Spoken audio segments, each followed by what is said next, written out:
Cette vidéo est adressée directement à Sa Majesté Mohamed VI et à ses conseillers M. Lhimma et M. Azoulay. Je suis là pour vous raconter notre histoire tragique et dramatique, notre calvaire et notre vécu, celle de ma sœur Mademoiselle Guirouj Samira et de moi-même Mademoiselle Férouz Guirouj, et qui s'est déroulée au Maroc à Oujda, ville se trouvant au nord-est marocain, subie par des commanditaires connus sur la place publique et par des notables et des hauts fonctionnaires de l'État qui ont commis des délits et des infractions punies par la loi et par le Doustour. Je m'appelle Férouz Guirouj, présidente de l'association Vivre Ensemble, créée le 21 février 2014 à Oujda, avec la collaboration de ma sœur, Mademoiselle Samira Guirouj, secrétaire générale et trésorière. Mon association a pour but d'aider, de soutenir, de porter assistance, de contribuer au développement durable et au progrès social dans les domaines suivants: dominance écologique, santé, culture, éducation, droit au logement, droit à la santé, droit de l'enfant, droit des femmes, soutien scolaire, l'apprentissage des langues, activités sportives, accès à la formation diverse et à l'information. Le but de l'association est de créer des partenariats avec les autorités locales de la ville d'Oujda et nationales marocaines, ainsi avec des administrations publiques ou privées. À partir du 21/2/2014, j'ai obtenu l'autorisation d'exercer mes activités sociales, associatives, avec beaucoup de difficultés et avec du retard considérable du fait que je n'ai pas accepté de monnayer l'obtention du document définitif. Déjà, la corruption a commencé à partir de cette première étape. À partir de cette date, j'ai commencé à faire le bilan des besoins réels de la population locale, ainsi que les dysfonctionnements et les manquements des administrations publiques diverses et judiciaires, tout en apportant des innovations, des changements et des idées concrètes et réalisables sur le champ. On n'attend pas des années et des années pour les accomplir, dans les domaines cités auparavant, tout en respectant les lois, les réglementations en vigueur et le Doustour marocain. J'ai été en contact avec les autorités locales de la commune d'Oujda et de la wilaya. Je leur ai déposé des projets concrets, en exemple pour l'entretien et le nettoyage et le ramassage des ordures ménagères et médicales, pour l'aménagement des parcs publics et des squares privés, pour l'illumination des quartiers sans lumière en mettant en place des panneaux solaires, revoir l'ensemble du parc de stationnement des automobiles avec la commune et la wilaya pour installer des plaques de stationnement interdits dans certaines rues qui nécessitent ce type d'aménagement pour la sécurité publique et pour le respect du code de la route. Contact avec l'Académie de l'éducation nationale après avoir établi des visites et des constats déplorables dans les écoles et dans les lycées publics nécessitant des moyens lourds pour améliorer les conditions des élèves et les conditions des professeurs. Contact avec le directeur des hôpitaux du Maroc auprès du ministère de la Santé. Le constat aussi était déplorable, inconcevable d'avoir des hôpitaux dans un état médiocre, hygiène inexistante. La corruption est implantée dans tous les services. Mes actions et mes démarches associatives prenaient de plus en plus de la valeur et de l'ampleur. Les personnes commençaient à en parler. Les adhésions se multipliaient. Je commençais à être connue sur la place publique et à être sollicitée par la population. Et à ce moment-là, j'ai eu la visite de certains courtiers travaillant uniquement pour les autorités locales. Ce n'est pas le gouverneur qui va se déplacer pour me demander de l'argent. Ils envoient ses soucis, ses soufis pour accomplir ses besoins, pour racketter les gens, remplir ses poches. C'est généralisé pour toutes les autorités locales et judiciaires. Au tribunal de la Cour d'appel, dont M. Faisal, procureur général, et ses vices, dont M. Fakhreddin Dziri, vice du procureur général, dont M. Malki, dont M. Akouir et dont M. Hicham Adli. Au tribunal de la Cour d'instance de la ville d'Oujda, M. Ouchni et ses vice-procureurs, ainsi son vice-procureur M. Hanafi, qui a joué un rôle déterminant pour la destruction des preuves et rendre nos dossiers confus et ambigus. Au niveau de l'Wilaya, dont M. Mahdia, gouverneur de la ville d'Oujda, et son cabinet M. Kadoumi Driss.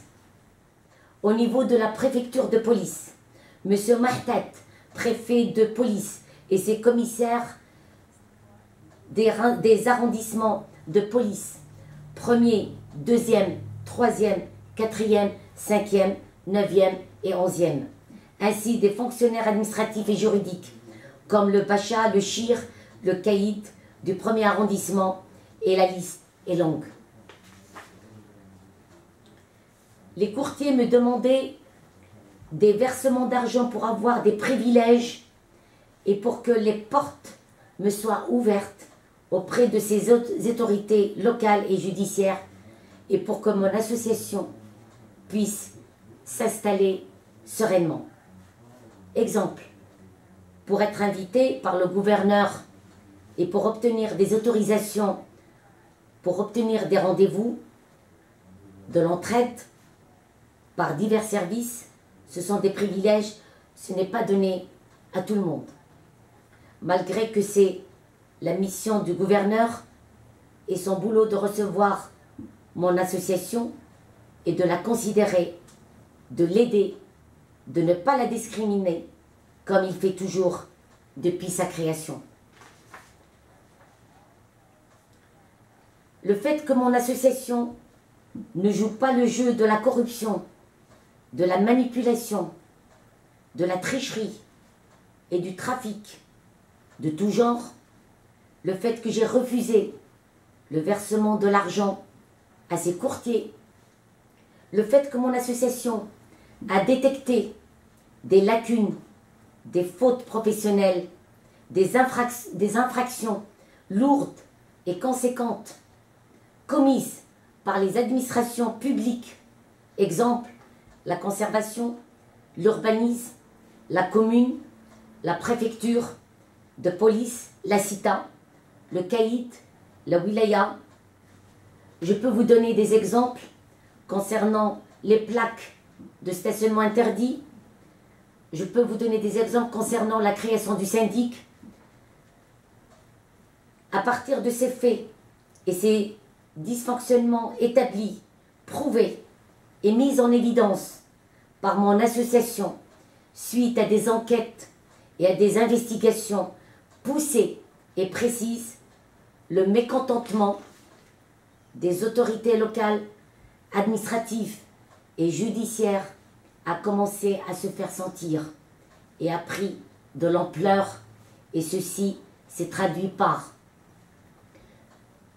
le refus des rendez-vous, refus de nous recevoir, refus de nous rencontrer, refus de répondre à nos requêtes qui ont été délaissées, ne sont ni lus ni avisés.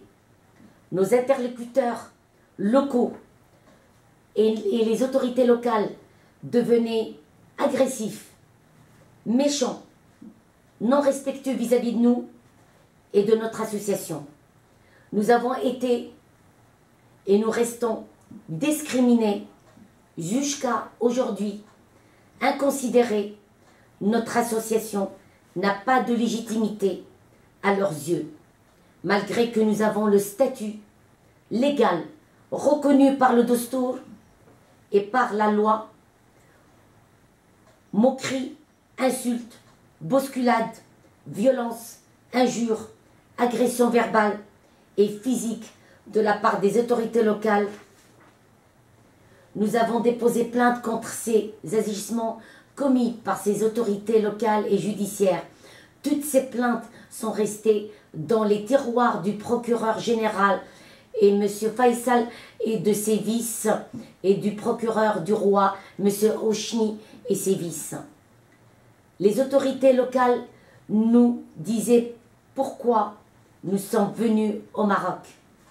Votre association ne peut pas fonctionner ici, car c'est un peuple malade, analphabète, primaire, sauvage. Vous ne pouvez pas l'aider. Il est condamné à rester tordu. Nous ne pourrions rien faire pour ce peuple. Il prononce tout le temps ces mots. C'est Sha'b Mkellakh.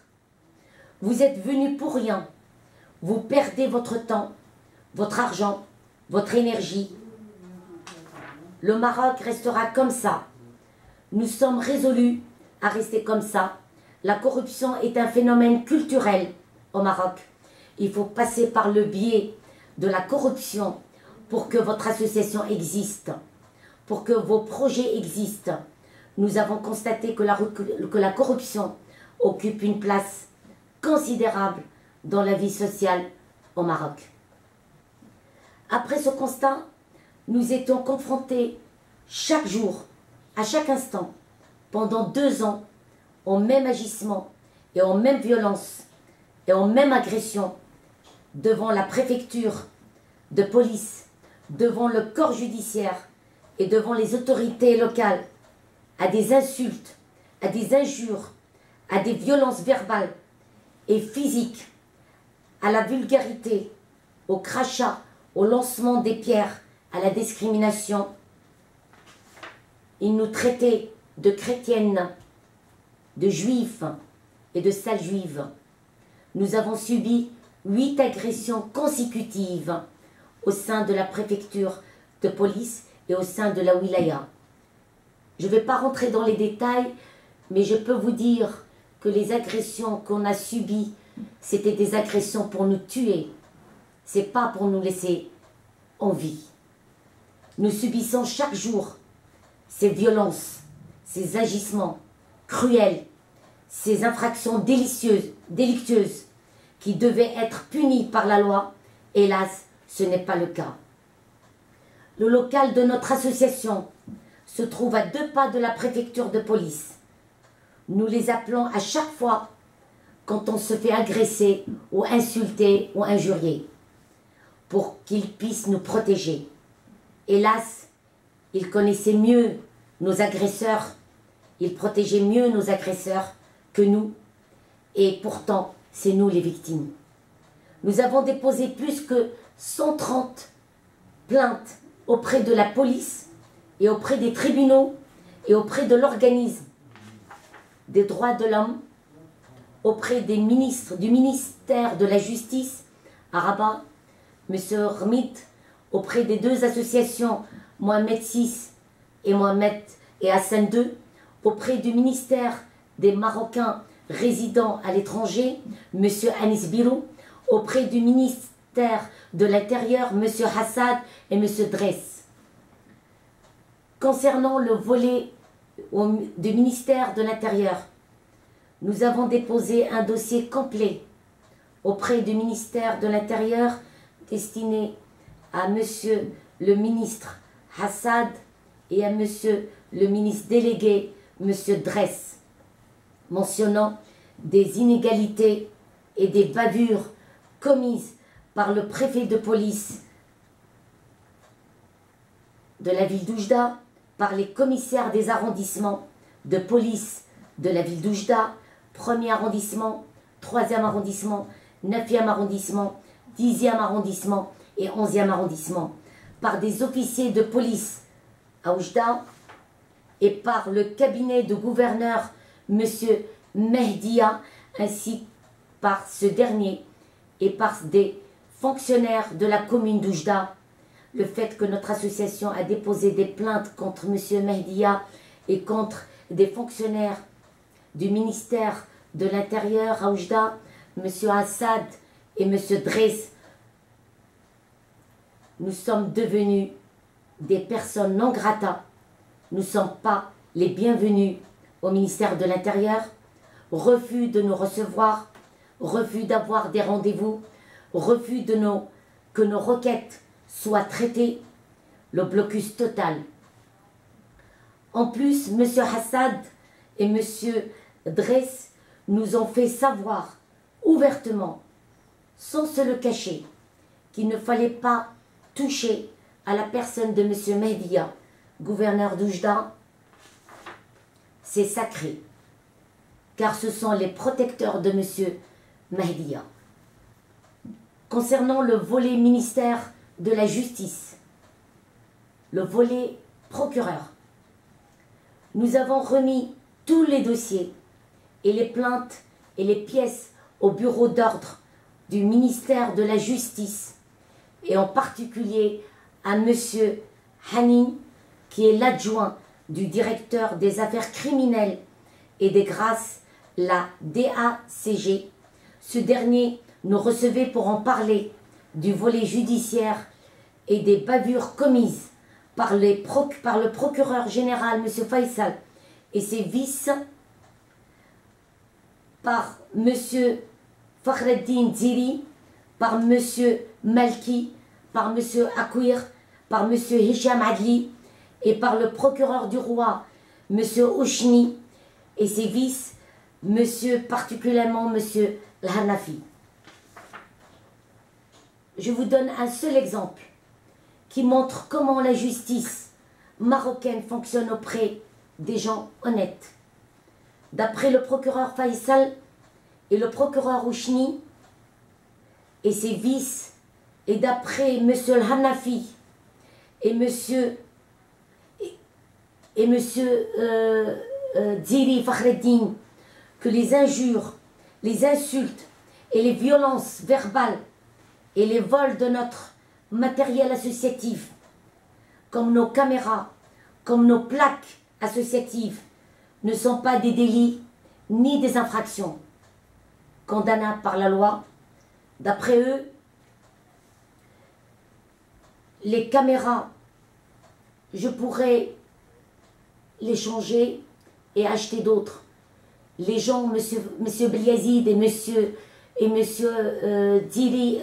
Delissi Hussein et monsieur Bliazid, qui nous ont pris notre caméra et nous ont pris nos matériels associatifs, et bien c'est pas grave, ces gens-là n'ont pas fait quelque chose de grave. Ce que vous pouvez faire, c'est que vous pouvez acheter d'autres et les placer. Voilà ce qu'il a répondu M. Faisal et M. Ouchni et M. Fakhreddin Ziri et M. Al-Hanafi. M. Hanin s'est moqué de nous. Il ne nous a pas pris au sérieux. On lui avait envoyé plusieurs fois via des SMS des alertes montrant l'acharnement, les pièges et les complots et les plans mis en place par les deux procureurs et leurs vices, par les autorités locales, par le RG et la DST, pour nous mettre en prison gratuitement, sans motif réel, nous mettre à terre pour arrêter définitivement nos activités associatives et mettre fin à nos projets associatifs d'aider la population. M. Hanin n'a pas fait le nécessaire pour arrêter cette injustice et ce massacre perpétué chaque jour et à chaque fois qu'on mettait les pieds au Maroc. Malgré qu'il était convaincu de notre honnêteté, de la légitimité de notre association et que nous sommes des vraies victimes et qu'il savait que les autorités judiciaires d'Oujda ont dépassé la ligne rouge, sa solution est de passer par Rabat et non pas par Oujda. Car il savait qu'il était formel que les autorités locales, administratives et judiciaires préparaient des plans tordus, des pièges préparés en amont pour nous mettre en prison définitivement et salir notre image, nos casiers judiciaires d'une façon volontaire, préméditée et programmée. Hani n'était pas professionnel, ne jouait pas son rôle en tant que garant du fonctionnement de la justice et de la recherche de la vérité. Au contraire, il a protégé nos agresseurs qui ont le bras long auprès des autorités locales d'Oujda et auprès du ministère de la Justice. Parmi les personnes qui les aident pour s'échapper de la justice et des condamnations et de l'emprisonnement, il y a Madame Farida Drissi et Madame Sandrine Tanché, El Yachi, consul honoraire et délégué régional de la CFCIM dans l'Oriental. La CFCIM, c'est la Chambre française de commerce et de l'industrie du Maroc. Il y a aussi Monsieur Sadrini, propriétaire du café en face de la préfecture de police à Oujda. Nous avons demandé aussi à Monsieur le ministre, Monsieur Rmid, et ainsi à Monsieur Abdel Nabawi de nous recevoir depuis 2014. Pas de réponse de leur part.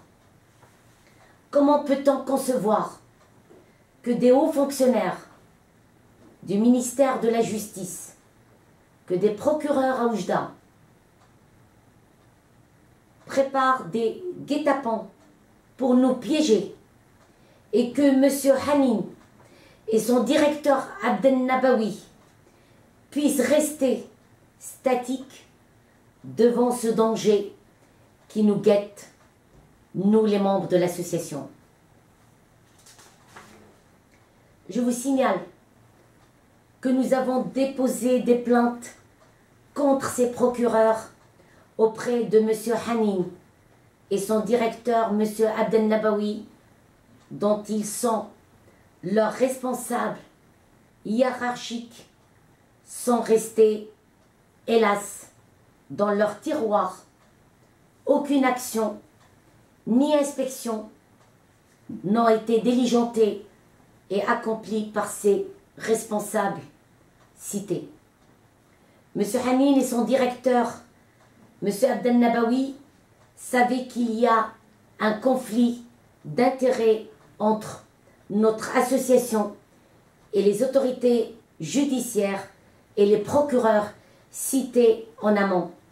Malgré notre demande de transférer tous nos dossiers sur Rabat, ainsi de diligenter une inspection générale par le ministère de la Justice à Oujda, ils ont persisté que nos dossiers soient toujours dans les mains de ces procureurs partiaux. Nous avons fait 50 voyages entre Oujda et Rabat. Prions que les autorités marocaines à Rabat et surtout que le ministère de la Justice et le ministère de l'Intérieur feront le nécessaire. Hélas, c'était un échec total et une déception complètement triste. Voler juge et voler avocat. Quand les procédures sont arrivées auprès des juges, ces derniers ont été briefés en avance par les procureurs cités en amont et par d'autres interventions extérieures et par des avocats adverses et par nos propres avocats. Monsieur Chouel, Madame Ikram, Monsieur Hafidi, Monsieur Khalid, Madame Sabah Abdi, Monsieur Chakour et Monsieur Nouraddin Boubacar, qui connaissent très bien la situation, qui connaissent très bien le drame et qui connaissent très bien la violence et les agressions qu'on a subies. Pendant les audiences, nous avons décidé de se défendre par notre propre moyen. Pourquoi? Parce que ces avocats qui nous défendaient au départ, eh ben, ils ne venaient pas, ou bien qu'ils venaient seulement pour faire acte de présence. Ils ne traitaient pas nos dossiers correctement. Ils jouaient le jeu du procureur et des procureurs et le jeu des juges. C'est avéré que nos droits ont été bafoués par les juges. Ils ne donnaient pas le droit de parler, ni défendre nos dossiers, ni déposer des requêtes. Nos témoins n'ont pas pu être convoqués, ont été intimidés, malmenés, menacés par les juges, par la police et par les procureurs. Les jugements ont été bâclés par des juges, par ces juges, ne tenaient pas compte des preuves, ni des pièces fournies dans le dossier. Tout était calculé d'avance. Toutes les décisions ont été déjà rendues avant même le début de la première audience. Tout était une mise en scène pour dire que les juges respectaient les procédures et les lois et le destour. Nos propres avocats nous ont trahis.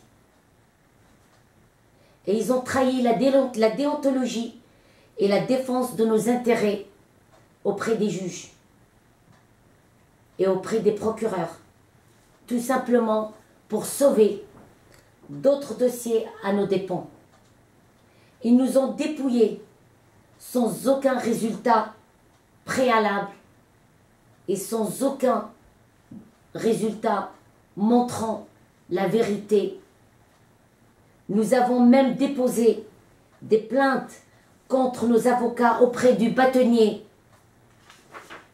de l'ordre des avocats à Oujda en 2014 et en 2015. Les attitudes de nos avocats étaient non professionnelles. Ils ont failli à leur mission et à leur déontologie. Après ce constat déplorable, nous avons compris que la justice ne sera pas appliquée par ces juges, ni par ces procureurs, ni par nos avocats. Dans ce cas-là, nous avons décidé de déposer des plaintes contre ces juges auprès du tribunal d'instance, auprès du président du tribunal d'instance, M. Boutaibi, et auprès du président de la cour d'appel de la ville d'Oujda. Notre requête consistait à ce que d'autres juges impartiaux, neutres, prennent le relais de ces juges et prennent le relais des dossiers et surtout nous donner l'opportunité de défendre notre droit et de raconter réellement les faits pendant l'audience et de présenter nos témoins, car ces juges nous ont empêchés de parler, nous ont jetés dehors, nous ont insultés, menacés d'emprisonnement au sein du tribunal d'instance, nous ont empêchés de raconter les faits, de démontrer la falsification des rapports et des procès-verbaux faits et établis par la police judiciaire, de démontrer des certificats falsifiés par des médecins corrompus de l'hôpital Al-Farabi, par des médecins que je nomme Dr Kawashi, Dr Taibi, Dr Yacoubi, Dr Nabil, qui ont remis des certificats médicaux à nos agresseurs sans que ces derniers se présentent à l'hôpital pour constatation. En revanche, ces mêmes médecins ont refusé de nous remettre des certificats médicaux malgré nos blessures, nos graves blessures, nos côtes et nos fractures des côtes, de nos hématomes, traumas au niveau de la nuque etc., etc. Je ne peux pas vous raconter la liste de nos symptômes. Ils sont longues. On a eu 21 jours, 30 jours, 40 jours, 45 jours, 60 jours d'ITT, 25% d'IPP, 5% d'IPP. Nos agresseurs sont restés libres malgré tous ces ITT et ces pourcentages. Nos agresseurs sont restés libres sans être inquiétés par des procureurs et par des juges qui les ont innocentés sans tenir compte des preuves, de nos certificats médicaux, de nos témoins. J'accuse les juges suivants au niveau du tribunal d'instance d'Oujda. M. Chargui, M. Faska, M. Sabrini Abdelkarim, M. El Trissi, M. El Eskandar, M. Taussi, M. Hanini. J'accuse les juges au niveau de la cour d'appel, M. Bouchama, M. Maqaddam et d'autres que j'ai pas, et M. Boutaïbi et d'autres que j'ai pas encore leur nom, qu'ils ont innocenté nos agresseurs, qui leur ont donné la possibilité d'être libres et d'être sans être inquiétés de leur sort. J'accuse les deux présidents J'accuse les deux présidents des deux tribunaux d'instance et de la cour d'appel de complicité, de protéger nos agresseurs, de ne pas être impartial et neutre dans le traitement de nos dossiers, de protéger les juges en leur donnant encore du bâton pour nous battre, alors qu'il y a un conflit d'intérêts considérable que ces deux présidents ont volontairement omis et ignoré. Nous nous sommes même présentés auprès de la direction des affaires civiles, la DACS, et auprès de la direction judiciaire, la DSJ, pour leur dire que nos dossiers ne sont pas traités équitablement, qu'il y a des conflits d'intérêts énormes et considérables auprès des juges et auprès des procureurs et auprès des présidents des tribunaux d'Oujda, car il existe des conflits d'intérêts suite à nos dépôts de plaintes contre ces personnes. Monsieur Boumhoud, qui se trouve au ministère de la Justice à Rabat et qui se trouve au niveau de la direction civile, qui est resté statique malgré nos requêtes, malgré nos preuves, malgré nos plaintes auprès de ce service, il est resté statique et à l'identique de ministère de la Justice de M. Hanin et de son directeur M. Abdel Nabawi. Aucune action n'a été déclenchée de sa part, malgré qu'on a demandé une inspection générale et le transfert de nos dossiers à Rabat pour qu'ils soient traités par des juges impartiaux et des juges qui ne connaissent pas nos agresseurs. Le volet ministère des Marocains, du ministère des Marocains résidant à l'étranger. Notre association a sollicité aussi Monsieur le ministre, Monsieur Anis Birou, qui encourage et qui protège les associations créées au Maroc par des résidents et par des résidents marocains à l'étranger. Voir son discours. Je peux vous lire son discours. Le ministre chargé des Marocains résidant à l'étranger et de la migration, Anis Birou, a souligné dimanche à Essen la nécessité de consacrer la tradition de la communication entre la communauté marocaine et le ministère de tutelle. Intervenant devant un partenaire d'acteurs associatifs actifs en Allemagne, le ministre a estimé que cette communication permet de s'informer de près sur plusieurs questions qui préoccupent la communauté marocaine et donc faciliter le règlement.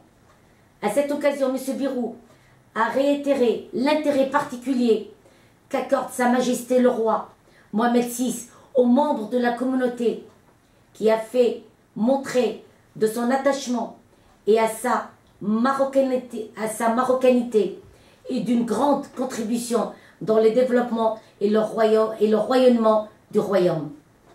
M. Birou a souligné la nécessité de créer des passerelles de communication entre les membres de cette communauté à travers la création de davantage d'associations qui joueront le rôle d'une force de proposition et avec les départements de tutelle, en appelant les Marocains résidents comme nous, en tant que Françaises et en tant que Marocaines vivant à l'étranger et en France, résidant à l'étranger, quel que soit le pays à l'étranger, à exprimer leurs revendications dans un cadre de transparence et de clarté afin de leur garantir des services à la hauteur de leurs aspirations. Voilà ce qu'il a dit, M. Birou, Anis Birou. Donc il a donné une porte ouverte, une grande porte ouverte aux associations qui viennent, des gens de Marocains qui viennent de l'étranger et qui veulent installer des associations au Maroc. Notre association, donc, comme on a été agressé à cause de notre association, on a été maltraité à cause de notre association, on a été menacé de mort à cause de notre association, parce qu'on voulait aider notre peuple marocain et on voulait aider notre roi, Sa Majesté le Roi. Eh bien, on est allé le voir pour le solliciter, pour qu'il encourage et qu'il protège notre association qu'on a créée le 21 février 2014. Alors que moi, je viens de lui faire part des agressions, des agissements et des violences que mon association et ses membres vivent chaque jour et chaque instant, il me répond qu'il ne peut rien faire et qu'il ne peut pas intervenir. C'est normal, je ne fais pas partie de son réseau habituel, de son réseau privilégié. En revanche, nos agresseurs peuvent attendre de lui de l'aide et de la protection, car ils ont le bras long, un très bras long. Vu qu'ils font partie de son réseau, et parmi ces réseaux, on trouve en premier lieu Madame Farida Drissi et Madame Sandrine Tanché, qui ont un pouvoir qui leur permet de nuire à leur bon vouloir. Nous, on n'a pas ce réseau. Ce ministre nous a tourné le dos, alors que nous avons sollicité son aide et sa protection. Il a refusé de nous rencontrer, malgré nos demandes de rendez-vous. La question qu'on se pose aujourd'hui, à quoi ça sert ce ministère? Je me demande. J'ai cru qu'il est là pour m'aider, qu'il est là pour soutenir mon association, qu'il est là pour développer mon association. C'est pas pour me nuire et pour me laisser à l'écart et me placarder et qu'il me piège et qu'il me met les barreaux dans les roues. C'est pas ça, c'était pas sa mission. C'est pas ce qu'il dit dans son discours. Est-ce qu'il sert à tous les Marocains vivant à l'étranger? En fait, à quoi ça sert ce ministère? Est-ce qu'il sert à tous les Marocains vivant à l'étranger sans distinction? Ou est-ce qu'il sert à une minorité privilégiée profitant des services et du réseau de M. Anis Birou? Que faut-il comprendre? Moi, je voulais bien comprendre, mais j'arrive pas à comprendre. Avant d'entamer la conclusion, je vais vous donner la liste de tous nos agresseurs. Il y a la famille Idrissi, M. Azouz, M. Hussein, M. Antar, M. Ahmed. Il y a la famille Tmimi, M. Tmimi Benounes, sa femme et sa fille. Il y a la famille Kawashi, M. Kawashi, sa fille et sa femme. La famille Saddiqi, il y a M. Saddiqi Mbarak. il y a M. Beliazid, il y a la famille Bouaried, il y a M. Bouaried Khalid, sa femme, ses 2 filles et ses 2 garçons. Et il y a la famille Sarrini. M. Sarrini occupe le café en face de la préfecture de police qui s'appelle La Pause.